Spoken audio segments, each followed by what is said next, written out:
Hello friends, स्वागत है आप सभी का हमारे यूट्यूब चैनल निधि पाठशाला में। तो फ्रेंड्स चलिए स्टार्ट करते हैं। आज हम एक अपना नया टॉपिक लेके चलते हैं जिसका नाम है पृथ्वी की आंतरिक संरचना। तो फ्रेंड्स आज हम पृथ्वी की आंतरिक संरचना के बारे में जानेंगे, यानी पृथ्वी के अंदर क्या है। बहुत सारे वैज्ञानिकों ने ताप के आधार पर, दाब के आधार पर, घनत्व के आधार पर, भूकंप और ज्वालामुखी के आधार पर पता लगाया कि पृथ्वी के अंदर क्या है। तो चलिए आज हम लोग उसी टॉपिक को पढ़ते हैं। तो ये फ्रेंड्स आप देख पा रहे हैं, ये हमारी पृथ्वी है। तो पृथ्वी के अंदर के एक हिस्से को हम बाहर निकाल करके उसके बारे में अध्ययन करेंगे। तो फ्रेंड्स जैसे कि आप एक हिस्से को देख पा रहे हैं, इसमें आप देखेंगे कि पृथ्वी की संरचना को, यानी पृथ्वी की आंतरिक संरचना को 3 पार्ट में डिवाइड किया गया है। एक ये पार्ट हो गया, दूसरा ये और तीसरा ये, कि यहाँ से 3 पार्ट में इसको डिवाइड किया गया है।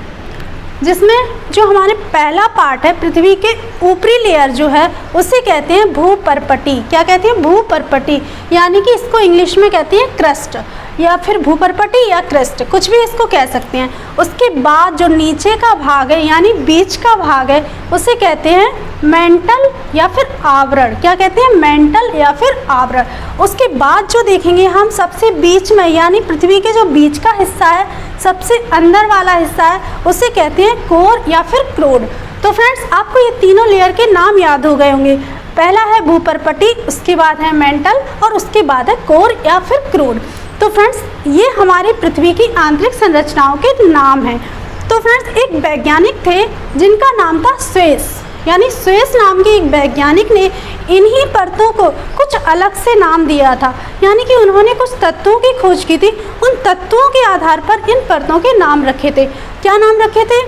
जो भूपर्पटी है उसका नाम रखा था सियाल। क्या नाम रखा था? सियाल। उसके बाद जो मेंटल भाग है उसका नाम रखा था सीमा, और उसके बाद जो कोर भाग है, यानी कि जिसे हम क्रोड कहते हैं, उसका नाम रखा था निफे। तो फ्रेंड्स एक स्विस वैज्ञानिक ने क्या नाम रखे थे? सियाल, सीमा और निफे। आपको याद रखना है, यानी तत्वों के आधार पर उन्होंने इन परतों के कुछ नाम रखे थे। अब हम आगे देखेंगे, जो सियाल है उसका नाम किन तत्वों के आधार पर रखा गया था? सिलिका और एल्यूमिनियम के आधार पर। यानी सियाल जो लेयर है उसमें सिलिका और एल्यूमिनियम की अधिकता पाई जाती थी, इस वजह से इसका नाम सियाल पड़ गया।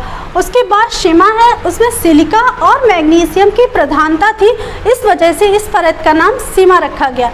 उसके बाद निफे यानी निकिल और फेरस, फेरस यानी लोहा, निकिल और लोहे की अधिकता के कारण इस परत का नाम निफे पड़ गया।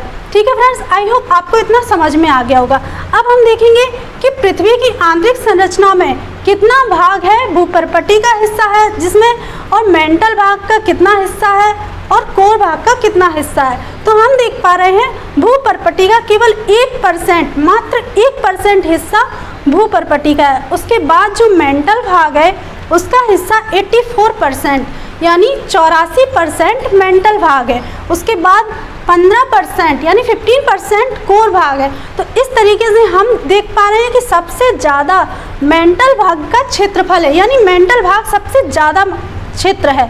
और उसके बाद देखेंगे कि इनकी जो गहराई है वो कितनी है। तो भूपर्पटी है, उसकी गहराई लगभग 34 किलोमीटर है।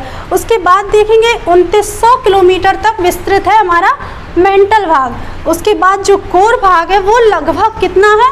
6371, कितना है? 6371 किलोमीटर तक फैला हुआ है। आई होप फ्रेंड्स आपको इतना टॉपिक में इसमें कोई कंफ्यूजन नहीं होगी, इतना समझ में आ गया होगा। अब हम कुछ मेन पॉइंट देख लेते हैं जो आपके एग्जाम की दृष्टि से बहुत ज़्यादा इम्पोर्टेंट है। तो चलिए स्टार्ट करते हैं इसको। पहला पॉइंट, पृथ्वी की सतह से 32 मीटर की गहराई पर जाने पर लगभग 1 डिग्री सेंटीग्रेड टेम्परेचर क्या हो जाता है? बढ़ जाता है। यानी जैसे जैसे हम पृथ्वी के अंदर की ओर जाएंगे तो हम 32 मीटर के बाद पाएंगे कि 1 डिग्री टेम्परेचर बढ़ जाता है। उसके बाद नेक्स्ट पॉइंट देखेंगे, पृथ्वी की सतह से 165 मीटर की ऊंचाई पर जाने पर, यानी कि हम वायुमंडल में पढ़ेंगे इस चीज़ को कि पृथ्वी के ऊपर जैसे जैसे हम जाएंगे तो लगभग 165 मीटर के बाद 1 डिग्री का टेम्परेचर हमारा क्या हो जाएगा, कम हो जाएगा। तो इन दोनों में डिफरेंस ये है कि जब हम पृथ्वी के नीचे जाते हैं तो टेम्परेचर बढ़ जाता है, और जैसे जैसे हम ऊपर जाते हैं तो हमारा टेम्परेचर क्या हो जाता है, कम हो जाता है। नेक्स्ट पॉइंट है पृथ्वी का औसत घनत्व कितना है, तो 5.5 ग्राम प्रति सेंटीमीटर क्यूब, यानी पृथ्वी का औसत घनत्व डेंसिटी 5.5 ग्राम प्रति सेंटीमीटर क्यूब है। तो आई होप फ्रेंड्स आपको ये सारे पॉइंट बहुत अच्छे से क्लियर हो गए होंगे, समझ में आ गए होंगे, और अगर आपका कोई डाउट है तो आप मुझसे कमेंट सेक्शन में पूछ सकते हैं। तो फ्रेंड्स अभी ये टॉपिक कंप्लीट नहीं हुआ है, इसके बारे में हम आगे की क्लास में कुछ और टॉपिक और पॉइंट पढ़ेंगे। तो फ्रेंड्स अगर आपको ये चीज़ समझ में आई है और आपको ये लेक्चर पसंद आया तो हमारे वीडियो को लाइक कीजिए, हमारे चैनल को सब्सक्राइब कीजिए और शेयर भी कीजिए। Thank you.